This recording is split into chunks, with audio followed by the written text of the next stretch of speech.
آپ سب کو میری طرف سے بہت بہت سلام۔ ہم پڑھیں گے متی کی انجیل باب 18 اور اس کی آیت 23۔ اس طرح لکھا ہے، پس آسمان کی بادشاہی اس بادشاہ کی مانند ہے جس نے اپنے نوکروں سے حساب لینا چاہا۔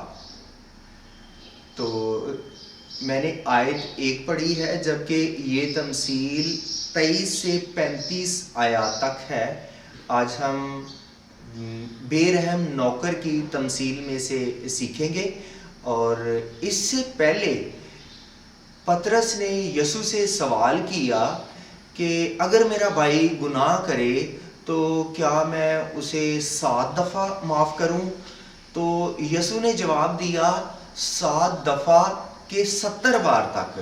تو جب پطرس سوال کرتا ہے کہ اسے اس بات کا علم ہے کہ مجھے اپنے بھائی کو معاف کرنا ضرور ہے، اور اس لیے وہ پوچھتا ہے کہ میں اپنے بھائی کو معاف کروں تو کیا 7 دفعہ؟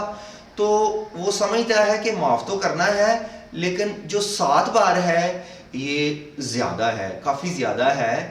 اور یسوع کہے گا کہ ٹھیک ہے، جبکہ یسوع نے کہا نہیں بلکہ 7 دفعہ کے 70 بار تک، یہ کہ اگر اسے ضرب دی جائے تو یہ 490 دفعہ بن جاتا ہے۔ اس کا مطلب ہے کہ ہمیں بے حساب اس کا حساب نہیں رکھنا، زندگی بھر دوسروں کو معاف کرنا ہے۔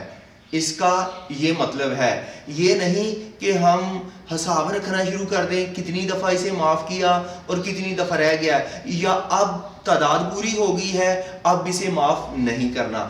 اس کا مطلب یہ ہے کہ ہمیں دوسروں کو معاف کرتے رہنا ہے۔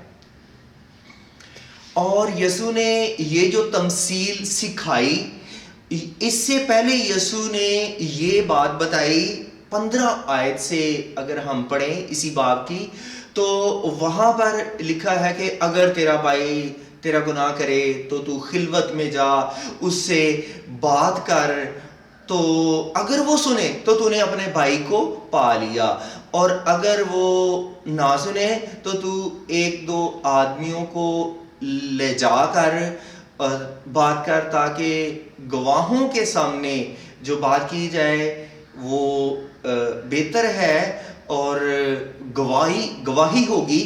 اور اگر وہ ان کی بھی نہ سنے تو پھر کلیسیا کے سامنے جا کر بات کر۔ تو اگر وہ ان کی بھی نہ سنے تو اسے غیر قوم والوں، مسئول لینے والوں کے برابر جان۔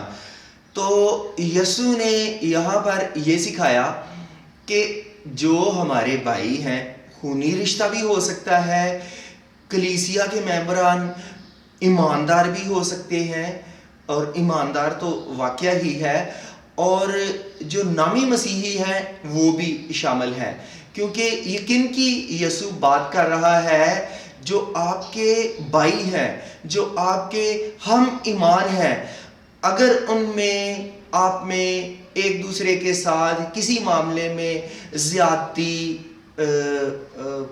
کسی کی گستاخی یا کسی کا حق مارا جائے، تو ہمیں کیا کرنا ہے کہ خلوت میں جا کر اس سے بات کرنی ہے، تنہائی میں، اکیلے میں، اور اس ناراضگی کو، رنجش کو، گناہ کو، برائی کو، اس کا ازالہ کرنا ہے، اور اس رنجش کو، اس برائی کو، اس غصے کو دل میں نہیں رکھنا۔ اور اگر ایسا ہے تو نے اپنے بھائی کو پا لیا، اور کہ وہ جو رنجش ناراضگی ہے وہ جب ختم ہو جائے گی تو ہم نے اپنے بھائی کو، اس کلیسیائی ممبر کو ہم نے پا لیا۔ اور پھر یسوع نے یہ بھی کہا کہ تو ایک دو گواہوں کو ساتھ لے اور پھر اس سے بات کر، کیونکہ ہو سکتا ہے کبھی کبھی لوگ جس سے آپ کا کوئی تنازع ہو، مسئلہ ہو، اس کی وہ نہ سنے، لحاظ نہ کرے، لیکن جب دوسروں کو بھی شامل کیا جائے، اور جب دوسروں کو شامل کرنا ہے با اختیار لوگوں کو، اور خاص کر ایماندار لوگوں کو گواہی کے لیے شامل کرنا ہے. جو دنیا دار لوگ ہیں، لالچی لوگ ہیں، وہ ایسے باتوں میں یا فیصلوں میں وہ بہتر فیصلہ نہیں کرتے، بلکہ ایماندار لوگوں کو آپ نے ساتھ لینا ہے کسی بھی معاملے کو ختم کرنے کے لیے، سلجھانے کے لیے. پھر آگے یسوع نے کہا کہ کلیسیائی ممبران سے تو بات کر، نہ کہ ہمیں غیر ایماندار لوگوں کے پاس کسی مسئلے کو لے کر جانا ہے، یا جیسے عدالتوں میں فوجداری دیوانی مقدمات ہم دیکھتے ہیں، نہیں، ان سے رابطہ نہیں کرنا، بلکہ ہمیں جو ایماندار ہیں ان سے رابطہ کرنا ہے. تو یہاں پر یہ بھی بتاتا چلوں کہ جب یسوع یہ بات بیان کر رہا ہے یا متی رسول یہ لکھ رہا ہے یا اس نے سنا ہے، تو اس وقت کلیسیا قائم نہیں تھی. تو جب کہ یسوع کے ذہن میں ایسی کلیسیا کا خیال نہیں تھا جو ہم آج کل کے دور میں دیکھتے ہیں بعض کلیسیاؤں میں، کہ ٹوٹلی طور پر ان میں ہیرا پھیری پائی جاتی ہے، بددیانتی پائی جاتی ہے، اور ایسی باتیں پائی جاتی ہیں کہ انہیں بندہ کس کو جا کر کہے کہ ہمارا یہ مسئلہ ہے، اس نے گناہ کیا ہے اور آپ یہ حل کریں. بعض کلیسیوں میں جو رہنما ہے وہ بھی ایسے لگتے ہیں کہ یہ برائی کا ساتھ دیں گے، یہ پیسے کا ساتھ دیں گے، یہ سچائی کا ساتھ نہیں دیں گے. تو خدا یا یسوع اس حالت پر جو آج کل ہم کلیسیا کی بگڑی ہوئی حالت دیکھتے ہیں اس پر رحم کرے، اور ایسے لوگ کلیسیا کی باغ دوڑ کو سنبھالیں جو اچھے فیصلے کر سکیں، جو سچائی کا ساتھ دے سکیں. پھر یہاں پر یہ بھی کہ جو بھائی آپ کا غلطی گناہ کرتا ہے وہ دن میں ایک بار کبھی کبھی کرے یا کبھی ایک بار کرے یا کسی بھی قسم کا گناہ کرے، بڑا چھوٹا جو آپ کی نظر میں ہے، تو ہمیں ہر قسم کے گناہ کو معاف کرنا ہے، برداشت کرنا ہے، تحمل سے کام لینا ہے. پھر کہ لفظ یسوع نے استعمال کیا کہ ہم نے اس بھائی کو پانا ہے، تو ہم نے کیا کرنا ہے کہ اس بھائی کے اس گناہ کو، اس برائی کو دل میں نہیں رکھنا، اس غصے کو دل میں نہیں رکھنا، اس ناراضگی کو دل میں نہیں رکھنا. اگر ایسا کرتے ہیں تو پھر ہم میں وہ مسیحی رویہ نہیں، مسیح کی تعلیم نہیں. مزید یہ کہ جو مسیحی کہلاتا ہے اگر وہ ایسا رویہ ہے تو پھر ایسے بھی ہو سکتا ہے وہ دوسروں سے بھی اس بات کا ذکر کرے، جس ناراضگی، غصے، کسی نے اسے زیادتی کی ہے اسے دل میں رکھے تو وہ دوسروں سے بھی اس غلطی کا اظہار کرے گا. اور مزید یہ کہ اگر ہم اس تنقیدی بات کو دل میں رکھیں گے تو وہی بات ہم میں مزید بڑھے گی اور ہمارے دل میں برائی، گناہ یہ بڑھتا چلا جائے گا. جبکہ اس بھائی سے بات کرنی ہے جو بھی اس نے زیادتی کی ہے، کسی دوسرے سے اس کا ذکر نہیں کرنا. یہ بات تو یہاں پر بھی یسوع نے ہمیں یہ بات سکھائی کہ آسمان کی بادشاہی اس بادشاہ کی مانند ہے جس نے اپنے نوکروں سے حساب لینا چاہا تو اس کے پاس نوکر آتا ہے، یہ پہلا ہی نوکر ہے، تو اس نے اس کے 10,000 توڑے دینے ہوتے ہیں جو ایک بڑی رقم ہے، بلکہ بہت بڑی رقم ہے. لاکھوں کے حساب سے اس نے اس کا قرض دینا ہوتا ہے. آگے لکھا ہے چونکہ اس کے پاس دینے کو کچھ نہیں تھا تو مالک نے کہا کہ اس کے بیوی بچوں کو اور اس کا جو کچھ ہے وہ بیچا جائے اور قرض وصول کیا جائے. تو اس نے گر کر اسے سجدہ کیا اور کہا آئے خداوند مجھے مہلت دے کہ میں تیرا قرض چکا دوں گا، ادا کر دوں گا۔ تو مالک نے لکھا ہے اس پر ترس کھا کر اس کا سارا قرض اسے بخش دیا۔ تو یہ ہے کہ اس کا جو ہے یہاں پر طریقہ عاجزی، وہ واقعہ ہی عاجزی انکساری صحیح دل سے ہے، اور بادشاہ نے اس بات کو تسلیم کیا کہ اس نے انتہائی عاجزانہ طور پر گر کر مجھے سجدہ کیا ہے، اور اس نے اعتراف تو یہ کیا ہے کہ میں تیرا قرض لٹا دوں گا، تو مجھے مہلت دے، جبکہ اس کے پاس دینے کو تو ابھی کچھ ہے نہیں، اس نے تھوڑا سا بھی دیا نہیں۔ ایسے اگر دیتا تھوڑا سا تو لوگ کہتے یا سوچتے یا شاگرد سوچتے جو سن رہے ہیں، یا بادشاہ سوچتا کہ اس نے کچھ نہ کچھ تو دیا ہے، باقی بھی ہو سکتا ہے دے دے، جبکہ اس نے کچھ نہیں دیا تو کہتا مجھے مہلت دی جائے۔ اس مہلت کا مطلب ہے اچھا چلے کچھ تو دن گزرے، تو کچھ تو جو دکھ میں مجھے ابھی جانا ہے یا قید میں یا سزا سنائی جائے وہ اس سے تو رہائی پاؤں، جبکہ اس کے پاس نہ کچھ ہے اور نہ وہ دے سکتا ہے، جبکہ وہ مانگ مہلت رہا ہے۔ تو بادشاہ کو اس پر لکھا ہے ترس آیا، اس نے ترس کھا کر اس کا سارا قرض بخش دیا، معاف کر دیا۔ جب وہ وہاں سے نکلا تو اب وہ خوش ہے کہ اس کا سارا قرض، جو ایک بہت بڑی رقم ہے، جو شاید بادشاہوں کے پاس ہی ہوتی ہے، عام لوگوں کے پاس یا نوکروں کے پاس اتنی رقم ہو ہی نہیں سکتی، اور یہاں کسی ایسے بڑے مسئلے کا بھی ذکر نہیں، تو لگتا ہے اس نے فضول خرچی میں، عیاشی میں، کھانے پینے میں، اچھے پہننے میں ایسے لے لے کر وہ ضائع کر دیا۔ اور جو لوگ محتاط طریقے سے آج کل کے دور میں روپیہ پیسہ خرچ نہیں کرتے، تو میں نے یہ تجربے سے دیکھا ہے لوگ لاکھوں کے حساب سے روپیہ اڑا دیتے ہیں۔ ہمارے سامنے والے خاندان سامنے تھا اور انہوں نے 85 لاکھ کا اپنا گھر بیچ دیا، کوئی مسئلہ نہیں، کچھ نہیں، صرف عیاشی میں اچھی گاڑی لی، گھومتے پھرتے رہے، اور ہوٹلنگ اور سیر و تفریح میں انہوں نے سارا پیسہ ضائع کر دیا۔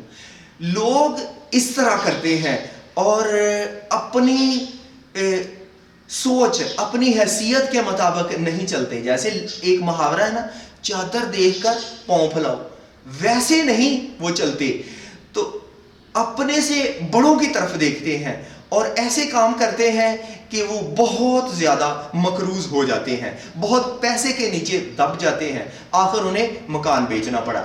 اور یہاں پر اس کا بھی بادشاہ نے کیا کہا کہ اس کے بیوی بچوں کو بھی غلام ہونے کے لیے بیچ دیا جائے، اور جب کسی کو غلام بنا لیا جاتا ہے، کر دیا جاتا ہے، تو اسے کوئی جانوروں جیسا بھی سلوک کرے تو اس کی مرضی ہے، اور کیونکہ وہ غلام ہے اور وہ آزاد نہیں ہو سکتا، اسے قیمت دے کر خریدا گیا ہے، اور جو کچھ اس کا ہے وہ بھی سب کچھ بیچ دیا جائے، پھر بھی وہ قرض ادا نہیں ہو سکتا تھا۔ اگر ایسے ہوتا بھی تو یہ اسے سزا تھی، اور بادشاہ نے اسے قید میں بھی نہیں ڈالا۔ تو جب وہ وہاں سے نکلا تو لکھا ہے اس کے ہم خدمتوں میں سے اس کے کسی نے 100 دینار دینا تھا۔ یہ ایک چھوٹی رقم ہے، یہ چند ہزار روپے ہے، جبکہ اس نے بادشاہ کے کئی ہزار، بہت زیادہ لاکھوں میں وہ تعداد، وہ رقم تھی، وہ ادا کرنی تھی، جبکہ اس کی رقم جو تھی یہ تھوڑی تھی۔ جبکہ اس نے جب اسے دیکھا اور لکھا ہے اس نے اسے پکڑا اور اس کا گلا گھونٹا اور کہا کہ جو میرا ہے وہ مجھے ادا کر دے۔ اب یہاں پر رویہ اس کا دیکھیں تو اس نے کہا، اس نے بھی ویسے گر کر اس کی منت کی اور کہا کہ مجھے مہلت دی جائے, میں تیرا سارا قرض ادا کر دوں گا.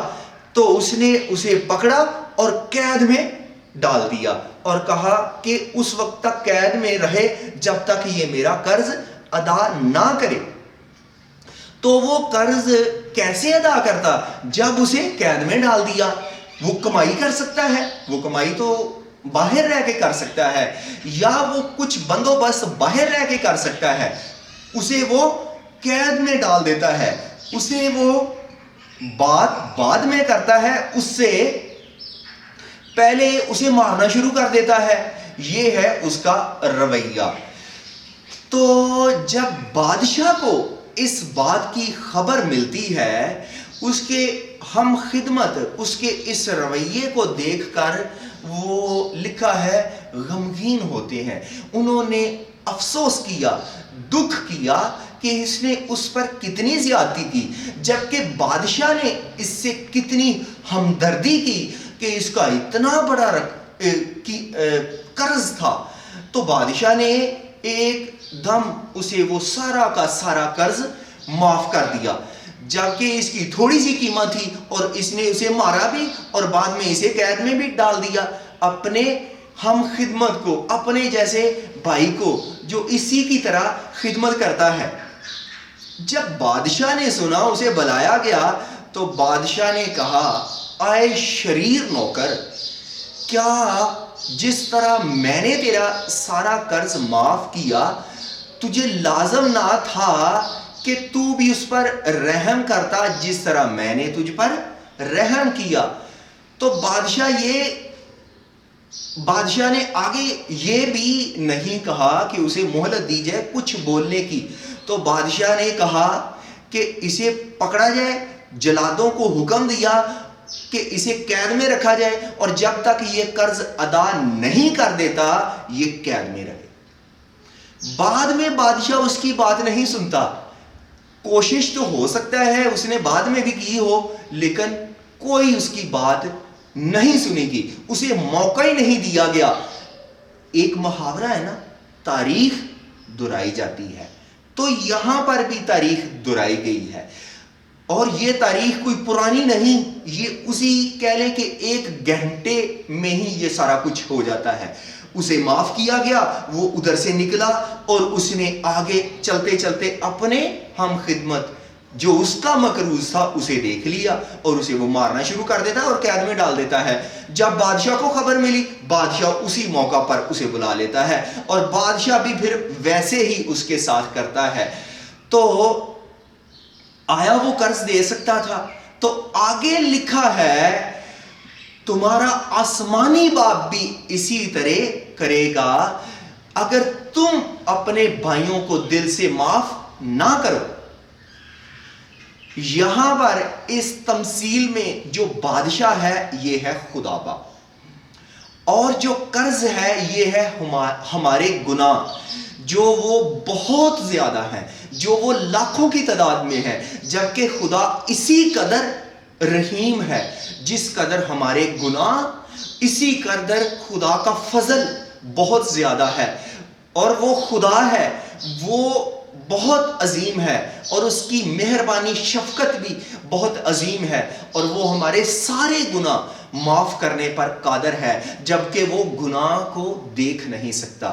لیکن یہ اس کی محبت ہے, اور وہ اسی محبت کا ہم سے تقاضا کرتا ہے, جبکہ ہمارے گناہ اس کی نظر میں بہت زیادہ, اور جو ہمارے آپس کے گناہ ہوتے ہیں وہ بالکل تھوڑے ہوتے ہیں. اور یسوع کہہ رہا ہے, اور خدا چاہتا ہے کہ ہم اپنے ان گناہوں کو جو ہمارے آپس میں ایک دوسرے کی گناہ زیادتیاں ہوتی ہیں, ایک دوسرے کے ہم پر وہ قرض ہوتے ہیں, انہیں معاف کرنا ہے, انہیں جھکا دینا ہے. تو کیا کرنا ہے کہ ہمیں یسوع نے کہا کہ جیسے تم معاف کرتے ہو اسی طرح تمہارا آسمانی باپ بھی تمہیں معاف کرے گا. تو اس تمثیل میں ایسے ہے کہ یسوع نے یہ بتایا کہ تم معاف نہیں کرو گے تو تمہیں بھی معاف نہیں کیا جائے گا.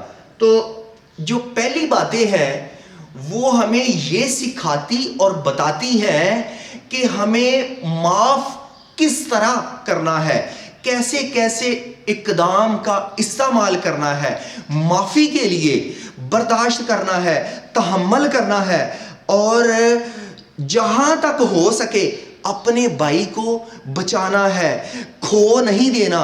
اور بعض لوگ ایسے بھی سوچتے ہیں یا کہتے ہیں کہ جو اس کا مطلب ہے کہ اسے غیر قوم والوں کے برابر, اسے محصول لینے والوں کے برابر جان, تو اس کا مطلب ہے کہ ہمیں اسے کلیسیا سے خارج کر دینا ہے. نہیں, وہ دیکھیں, اس بات پر غور کریں کہ وہ آپ کا بھائی ہے. یہ اب صاف ہو گیا کہ وہ نامی مسیحی ہے لیکن وہ مسیحی کہلاتا ہے. تو خدا کا گھر سب لوگوں کے لیے عبادت کا گھر ہے, ایمانداروں کے لیے بھی اور غیر ایمانداروں کے لیے بھی. تو یہاں پر یہ ہے کہ جو ایماندار ہیں انہیں یہ چاہیے کہ اب یہ واضح ہو گیا ہے کہ اس میں معافی کی یہ صلاحیت نہیں, وہ معاف نہیں کرتا, وہ غلطی تسلیم نہیں کرتا, تو آپ نے اسے ایک دنیا دار سمجھنا ہے, آپ نے اسے ایک نامی مسیحی سمجھنا ہے, لیکن آپ اسے کلیسیا میں, گرجا گھر میں آنے سے منع نہیں کر سکتے.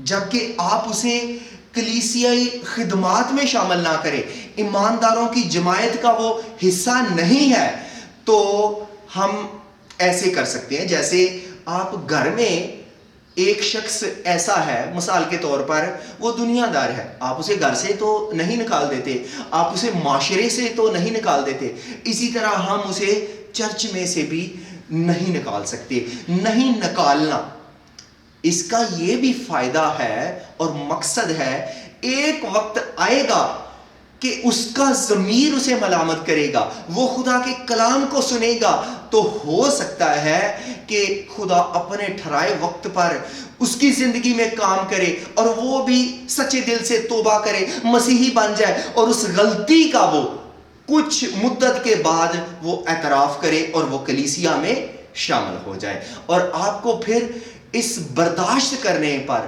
اور تحمل کرنے پر آپ کو خوشی ہوگی کہ ہم نے اپنے بھائی کو برداشت کیا, تو ہم نے ایک وقت آیا کہ ہم نے اسے پا لیا. جبکہ آپ سخت رویہ کریں گے تو وہ آپ سے جدا ہو جائے گا, آپ اسے کھو بیٹھیں گے. تو یسوع نے کہا کہ جیسے تم معاف کرو گے اسی طرح تمہارے بھی قصور معاف کیے جائیں گے. اور یہاں پر بھی, اور متی کی انجیل 6 باب 14 آیت سے آگے پڑھیں تو وہاں پر لکھا ہے کہ جس طرح تم اپنے قرض داروں کو معاف کرو گے تو تمہارا آسمانی باپ بھی تمہارے قرض معاف کرے گا. اگر تم معاف نہیں کرو گے تو تمہارا آسمانی باپ بھی تمہارے قرض معاف نہیں کرے گا. اور یہاں پر بھی یسوع نے اس تمثیل کے ذریعے سے بڑی وضاحت سے اس بات کو ہم پہ واضح کیا کہ یہ چھوٹی بات نہیں. آپ سمجھے کہ ہم نے توبہ کر لی ہے, ہم ایماندار بن گئے ہیں, تو اگر کوئی ہم سے سلوک کرے زیادتی, برائی, گناہ کا, تو ہم اسے ناتا تعلق توڑ دیں, اس کے ساتھ تعلق رشتہ قائم نہ رکھیں, تو یہ مسیحی رویہ نہیں. بلکہ ہم نے اس بھائی کو برداشت کرنا ہے اور اس سے حلیمی, انکساری سے اس کے ساتھ رویہ رکھنا ہے. اور شروع میں ہی یسوع نے کہا کہ اگر تیرے بھائی کو تجھ سے شکایت ہے تو اس کے پاس جانا ہے. آپ کے خلاف کسی نے گناہ کیا ہے اور پہل بھی آپ نے کرنی ہے, کیسی بات ہے. تو اس بات کو بھی آپ نے سمجھنا ہے, آپ نے چھوٹا بننا ہے تاکہ آپ مسیح کا جو بدن ہے, کلیسیا جو ہے, اسے اکٹھا کریں, ان اعضاء کو آپ جمع کریں, انہیں پروان چڑھائیں اور انہیں تقویت دیں تاکہ ایک اچھی دلہن اور ایک اچھی مثالی کلیسیا بن سکے. اگر آپ معاف نہیں کرتے ان گناہوں برائیوں کو آپ دل میں رکھتے ہیں تو یہاں سے یسوع نے شروع کیا. آسمان کی بادشاہی اس بادشاہ کی مانند ہے. آسمان کی بادشاہی میں یہ حساب ہوگا, آیا آپ نے معاف کیا ہے, میں نے معاف کیا ہے؟ تو اگر ہم معاف کریں گے تو آسمانی باپ بھی ہمیں معاف کرے گا, پھر ہم آسمان کی بادشاہی کے وارث بنیں گے. آج ہم نے معاف کرنے کے تعلق سے سیکھا اس تمثیل کے ذریعے سے. خدا کرے کہ ہم اس بے رحم نوکر کی مانند نہ ہوں بلکہ اس کی مانند بن جائیں, ایمانداروں کی مانند اس بادشاہ کے رویے کو اختیار کریں اور اس سے وہ رحم حاصل کر سکیں. وہ کیسے ہو سکتا ہے؟ جب ہم اپنے بھائیوں کو معاف کریں گے, پھر ہم آسمان کی بادشاہی کے وارث بنیں گے. خدا ہمیں اس کلام سے برکت بخشے. آمین.